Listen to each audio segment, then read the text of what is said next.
What if the next major turning point in the Russia-Ukraine war isn't triggered by a missile launch, a tank offensive, or even a major battlefield victory? What if it begins with something most people would never notice: a series of communication towers standing quietly along the Belarusian border? At first glance, they look ordinary. They don't fire rockets. They don't carry troops. They don't appear in dramatic battlefield footage.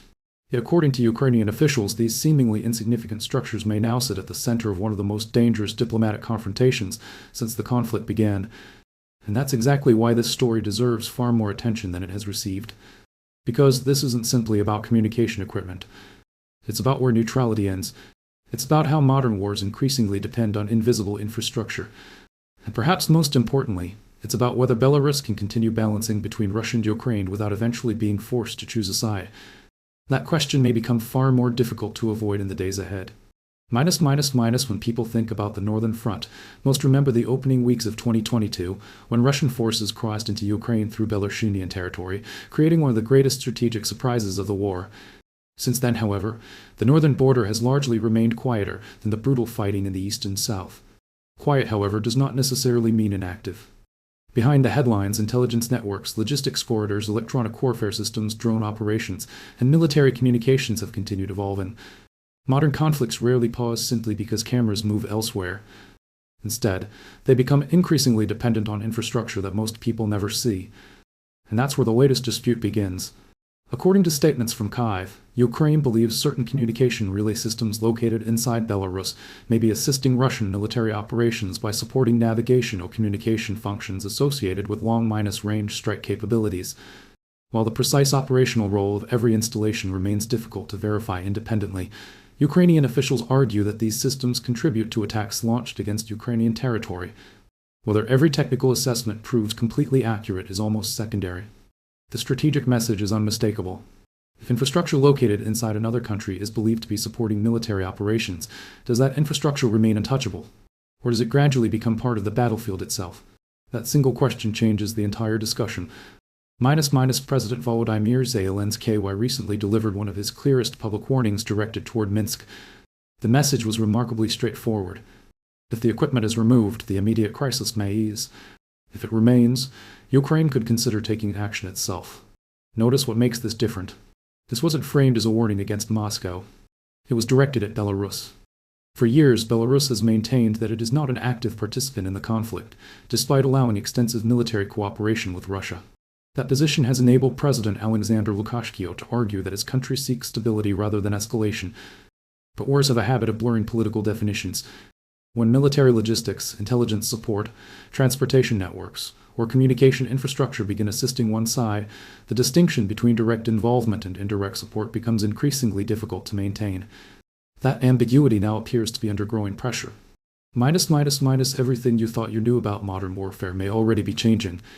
For decades, military planners focused primarily on destroying visible targets, airfields, armored formations, missile batteries, and command headquarters. Today, the picture looks very different.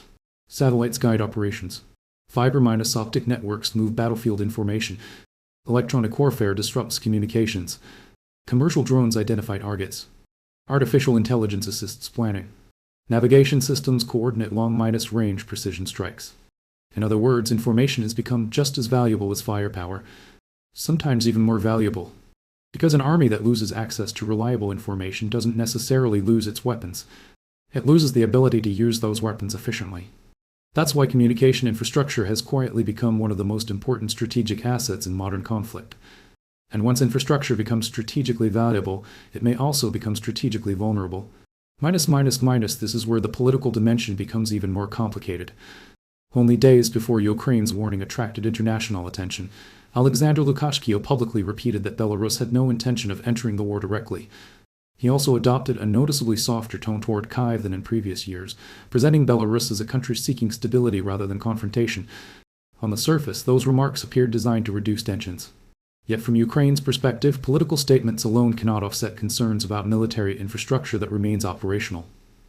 This creates an uncomfortable contradiction. Can a country claim neutrality while elements of its territory continue supporting one side's military activities? Different governments will answer that question differently. But strategically, Ukraine appears to be signaling that words alone are no longer enough. Actions now matter far more than rhetoric. And that's why many analysts believe the real audience for this ultimatum may not have been Lukashevsky alone. It may also have been the Kremlin. Because Belarus occupies a uniquely important position within Russia's broader military architecture. It provides geographic depth, transportation corridors, training areas, logistical flexibility, and perhaps most importantly, strategic options. Every additional capability operating from Belarus potentially expands Moscow's operational choices, while forcing Ukraine to dedicate additional resources to defending its northern frontier. Sometimes the most effective military strategy isn't launching another offensive. Sometimes it's convincing your opponent that another offensive might happen. That uncertainty alone can reshape troop deployments, intelligence priorities, and defense planning hundreds of kilometers away, which raises an even larger question. If Belarus has become this strategically important to Russia, why has Moscow invested so heavily in preserving that relationship? Because the answer has surprisingly little to do with Belarus itself, and almost everything to do with the changing balance of power across Eastern Europe. At first, the entire confrontation appears to revolve around a handful of communication towers, but history has repeatedly shown that wars rarely escalate because of individual pieces of equipment. They escalate because of what those pieces of equipment represent. In this case, the relay systems are only the visible layer of a much larger strategic picture. To understand why, we have to step back several years. Long before today's headlines, Belarus's most valuable geopolitical assets not because of its economy, and not because of its military size, but because of where it sits on the map. Geography has always been one of the most powerful weapons in international politics. Unlike missiles, geography doesn't need to be manufactured. It doesn't require maintenance. And it never runs out of ammunition. Belarus occupies a position between Russia, Ukraine, Poland, Lithuania, and Latvia. It sits directly alongside an ATO's eastern frontier while simultaneously providing Russia with strategic depth west of Moscow. For military planners, that location changes everything. It shortens logistics routes. It creates additional launch corridors. It complicates defensive planning. And perhaps most importantly, it forces every neighboring country to prepare for multiple possibilities instead of one predictable scenario. Sometimes the greatest military advantage isn't attacking. It's making sure your opponent never knows where an attack could come from. That uncertainty alone can consume enormous amounts of manpower, equipment, intelligence assets, and financial resources. And uncertainty has become one of the defining characteristics of modern warfare. When Russia and Belarus expanded their military cooperation over the past several years, many observers focused primarily on troop deployments and joint exercises. Those were certainly important. But they weren't ever the entire story. Behind every military exercise lies something even more valuable. Infrastructure. Rail networks, fuel storage, maintenance facilities, communication nodes, airfields, command centers, the systems that allow military power to move instead of remaining stationary. Modern wars are rarely won by the side with the largest number of weapons. They are increasingly shaped by the side capable of moving, supplying, repairing, and coordinating those weapons more efficiently than its opponent. Logistics has become strategy. Infrastructure has become deterrence. And transportation has become a military capability in its own right. That is one reason Belarus occupies such an important place in Russia's broader security architecture. But military logistics tell only part of the story. Energy plays an equally significant role. Wars consume enormous quantities of fuel. Aircraft require aviation fuel. Armored vehicles require diesel. Generators require constant supplies. Supply convoys depend on uninterrupted transportation networks. Every disruption creates new pressure. According to public reporting, Belarus has continued exporting refined petroleum products while maintaining close economic cooperation with Russia. Analysts have suggested that this economic relationship provides Moscow with additional flexibility as Ukraine continues targeting energy-related infrastructure inside Russia. Exactly how much practical impact this cooperation has remains the subject of debate. But the strategic logic is relatively straightforward. The more resilient an energy network becomes, the more difficult it is to disrupt military operations over the long term. Energy security has become national security. And national security increasingly depends on infrastructure that extends far beyond the battlefield itself. This is why modern conflicts are no longer fought solely with tanks and missiles. They are also fought through refineries, rail hubs, power grids, ports, communication systems, and industrial production. Every one of these networks contributes to military endurance. This broader perspective also helps explain why both Moscow and Kyiv continue paying such close attention to Belarus. For Ukraine, the concern isn't simply whether Russian forces might launch another large scale offensive from the north.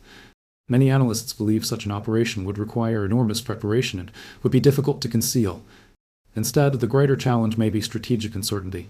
Every military unit assigned to defend the northern border is a unit unavailable elsewhere. Every radar system monitoring Belarus is one that cannot focus on another direction. Every engineering team reinforcing northern defenses represents resources that could otherwise strengthen positions in the east or south. In military planning, forcing an opponent to spread resources thin can be almost as valuable as winning a battle. Sometimes deterrence works not because an attack is imminent, but because the possibility of an attack can never be completely dismissed. That possibility alone influences decisions made hundreds of kilometers away. And then there is an ATO. Belarus shares borders with several members of the alliance, placing it at the center of one of Europe's most closely watched security environments. Every change in military posture, every infrastructure project, and every new deployment is observed not only by Ukraine and Russia, but also by governments across the alliance.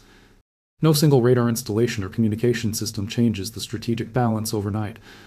The dozens of incremental developments accumulated over time can gradually reshape how military planners assess regional risks.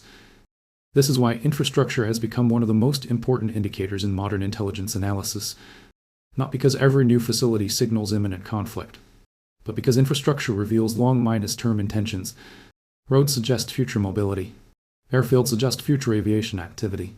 Fuel depots suggest sustained operations. Communication networks suggest command capabilities.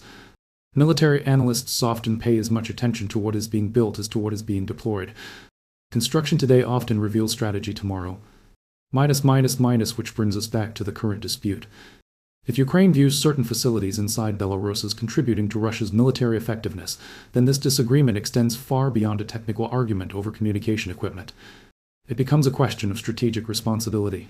How much indirect support can a neighboring country provide before that support becomes part of the conflict itself? There is no universally accepted answer. International law, military necessity, and political calculations rarely align perfectly during wartime. That uncertainty is precisely what makes this situation so sensitive. Because once infrastructure becomes part of the battlefield, the line separating combat zones from support zones begins to fade. And as that line fades, the risks of unintended escalation grow with it. Which leads to an even more important question. If Kyiv truly possesses the capability to strike these targets, would it actually choose to use it? Or is the ultimatum itself already accomplishing exactly what it was designed to achieve? That is where the story becomes even more fascinating. Because the next chapter isn't about Belarus. It's about Ukraine's rapidly evolving long-range strike capability. For much of modern military history, distance provided a degree of protection. Factories deep inside a country continued operating. Fuel depots far from the front remained relatively secure. Communication centers, logistics hubs, and command facilities could function with far less immediate pressure than frontline units. That assumption is becoming increasingly difficult to maintain.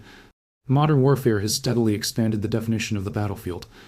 Today, the front line is no longer a clearly marked strip of land. It stretches across transportation networks, communication systems, energy infrastructure, industrial production, and even the digital environment where information moves faster than any missile. This transformation has forced every military to rethink one fundamental question. How far behind the front is truly safe? For Ukraine, that question has become increasingly important as its long-range strike capabilities continue to evolve. Over the past several years, Kyiv has invested heavily in systems designed not simply to defend territory, but to influence events far beyond immediate combat zones. Long-range unmanned aircraft, domestically developed strike platforms, maritime drones, and precision-guided weapons have gradually expanded Ukraine's operational reach. The exact performance of many of these systems remains classified, and battlefield claims from either side should always be viewed with caution. Yet the broader trend is difficult to ignore. Distance is becoming less reliable as a form of protection. Military planners around the world are paying close attention because the implications extend far beyond this conflict. The rapid growth of unmanned systems has been particularly significant. Only a decade ago, drones were widely viewed as surveillance tools, useful for reconnaissance but limited in their ability to shape major military operations. That perception has changed dramatically. Today's unmanned platforms perform far more complex missions. They gather intelligence. They identify targets. They support artillery. They conduct electronic reconnaissance. Some can even carry precision munitions over considerable distances. More importantly, they do all of this at a fraction of the cost associated with traditional combat aircraft. This economic shift may prove just as important as the technological one. Modern warfare is no longer defined solely by who possesses the most advanced equipment. Increasingly, it is influenced by who can produce enough affordable systems to sustain operations over time. Industrial capacity has become a strategic weapon. Innovation has become a force multiplier. And adaptability may matter more than numerical superiority alone. But drones represent only one piece of a much larger transformation. Electronic warfare has become equally important. Before a missile reaches its target, it often depends upon navigation systems, communications, satellite signals, and battlefield data exchanged across multiple networks. Interrupt any part of that chain, and the effectiveness of the entire operation may change. This is why military planners increasingly describe information as another operational domain, standing alongside land, sea, air, space, and cyberspace. Control information and you shape decisions. Disrupt information and you slow your opponent's reactions. Protect information and your own forces become more resilient under pressure. In many respects, modern wars are no longer contests of destruction alone. They are contests of decision minus making speed. The side capable of observing, processing, and reacting faster often gains advantages that extend far beyond any individual battle. That helps explain why communication infrastructure has attracted so much attention throughout this conflict. Whether supporting logistics, navigation, or command functions, these networks represent far more than cables and antennas. They connect every layer of military operations. This evolution also changes the meaning of deterrence. Traditionally, deterrence relied upon large formations, visible deployments, and overwhelming firepower. Today, deterrence can emerge from uncertainty. An opponent who believes critical infrastructure may be vulnerable must allocate additional resources to protect it. More air defense systems, more electronic warfare units, more surveillance assets, more engineering personnel. Every new defensive requirement consumes time, manpower, and funding. Sometimes the objective is not to destroy an asset. Sometimes it is simply to force the other side into protecting it. That subtle shift illustrates how strategy itself is evolving. Success is no longer measured only by territory captured. It is increasingly measured by the pressure imposed upon an opponent's decision-making process. Every additional dilemma weakens strategic flexibility. Every new vulnerability complicates planning. And every uncertain threat forces commanders to prepare for possibilities that may never materialize. This brings us back to Belarus. If Ukraine's public warning was intended solely as a diplomatic statement, it has already drawn international attention. If it was also intended to demonstrate growing long-range capabilities, the signal becomes even more significant. Military communication is not always delivered through official speeches. Sometimes capability itself becomes the message. A country does not necessarily need to launch a strike to influence its opponent's calculations. The possibility of a strike may already alter military planning. That principle has shaped deterrence for generations. And in today's environment, where long-range precision systems continue advancing at remarkable speed, psychological pressure may prove nearly as influential as physical damage. The broader lesson extends well beyond Eastern Europe. Around the world, military planners are watching this conflict not only to understand what happened yesterday, but to anticipate how future wars may unfold. Which technologies truly changed the battlefield? Which assumptions proved outdated? And perhaps most importantly, which forms of infrastructure will become tomorrow's most valuable strategic assets? These questions no longer concern Ukraine and Russia alone. They concern every nation preparing for an era in which information, energy, industrial production, and precision strike capabilities are becoming increasingly interconnected. Because once the battlefield expands beyond traditional front lines, every supporting network becomes part of national defense. Every communication system, every energy corridor, every transportation hub, every digital connection. They are no longer simply civilian infrastructure. Under the right circumstances, they can become strategic assets or strategic vulnerabilities. And that realization leads directly to the biggest question of all. If the battlefield now extends hundreds of kilometers beyond the front line, where does the next line actually begin? If this confrontation has revealed anything, it is that modern warfare is becoming increasingly difficult to define. Not every battlefield is marked by trenches. Not every escalation begins with an explosion. And not every strategic victory is measured by territory captured on a map. Sometimes the most important changes happen quietly inside communication networks, transportation corridors, energy infrastructure, and the invisible systems that allow entire militaries to function. That may be one of the defining lessons emerging from this conflict. For generations, military power was largely measured by visible strength. Nations counted tanks, fighter aircraft, warships, and missile launchers. The assumption was straightforward: the larger the arsenal, the greater the deterrent. That logic still matters, but it no longer tells the entire story. Today, The ability to collect information, move supplies, protect digital networks, maintain industrial production, and preserve energy resilience may prove just as important as the number of weapons a country possesses. Military power has become an ecosystem. Every component depends on another. Remove one critical link, and the entire system begins operating under greater pressure. This is precisely why infrastructure has become such an important strategic objective. A communication relay may appear insignificant. A railway junction may seem entirely civilian. An electrical substation rarely attracts international headlines. Yet together, these systems create the foundation upon which military operations depend. The objective is not always immediate destruction. Sometimes it is to increase uncertainty, to slow decisions, to complicate logistics, to force commanders into allocating resources away from other priorities. Modern strategy increasingly rewards the side capable of creating difficult choices rather than simply inflicting greater damage, because every additional dilemma consumes time. In a war, time can become one of the most valuable resources of all. Belarus now finds itself at the center of exactly this kind of strategic dilemma. For years, Minsk has attempted to preserve a careful balance, maintaining its close partnership with Moscow while avoiding direct involvement in the fighting. That balancing act has become progressively more difficult. Each new infrastructure project, military deployment, or security agreement attracts closer international scrutiny. Each public statement is measured against activity on the ground. Each strategic decision carries consequences extending well beyond Belarus itself. Whether Minsk can continue maintaining that position remains uncertain, but the political space available for neutrality appears increasingly narrow as the conflict evolves. For Moscow, the challenge is equally complex. Russia continues viewing Belarus as an important element of its broader regional security architecture, not simply because of geography, but because geography creates options. Military planners value flexibility, additional logistics routes, alternative deployment areas, strategic depth, redundant communication systems. Every option preserved expands operational freedom. Every option lost reduces strategic flexibility. That principle has guided military planning for centuries. It remains equally relevant today. Ukraine, meanwhile, appears determined to challenge not only frontline forces, but also the broader network supporting those forces. This reflects a larger shift visible throughout the conflict. Rather than viewing war as a series of isolated battles, military planners increasingly view it as competition between interconnected systems. Supply chains, energy production, transportation, industrial manufacturing, communications, electronic warfare, space-based intelligence, cyber capabilities. Each influences the effectiveness of every other.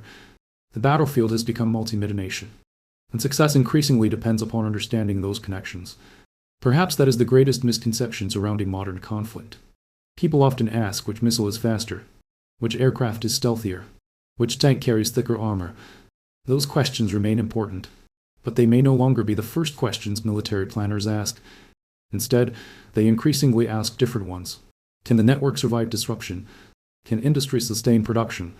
Can logistics continue operating under pressure? Can information move faster than the opponent's decision cycle?